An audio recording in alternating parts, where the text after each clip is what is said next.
What's good? Salutes to the fragrance community.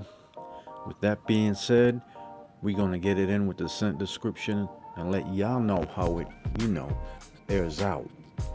If I had to use just two words to describe it, but in the most simplistic way, I'd go with woody and sweet. Now we ain't gotta worry about it being a misnomer fragrance, right? But keep in mind that it just doesn't stop there. Let's explore further. Alright, now with the opening, at its starting point, you're going to experience that unmistakable masculine cedar bark character with its rubbery nature. But you also have a bit of that oud and incense thrown in there that sort of gives off a fresh battery accord. You could feel the opening hesitancy between the woods and the sweet components at first.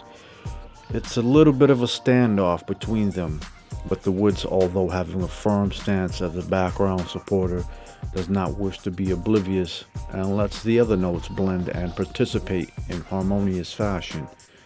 The sweetness to me feels cotton candy-ish, but it's a nice touch. I think what makes this sweet is the combination of jasmine, incense, cardamom, and rose. The rose in here plays a very minuscule role in here, and that's a very good thing for my preferred taste.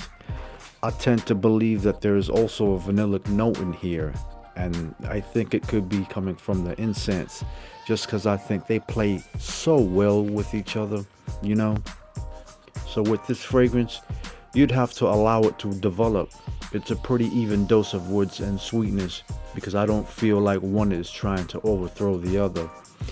To me, if I had to compare it to another fragrance, I'd say this is a better version of Tom Ford's Oud Wood because of the addition and clever use of florals, creating that mysterious opulence. This is like a skintimate fragrance. Not to say this is weak at all, even though it has a soft nature about it. And trust me, a fragrance like this doesn't need to be on a loud basis. What I mean is skintimate, like this has seductive qualities with some mysticism. You're gonna get a good 6 to 8 hours of longevity with some decent projection. Not a whole lot though. I think this has the capacity to be a compliment monster. You can definitely pull this off, but you have to let the wood settle and blend in with the rest of the notes.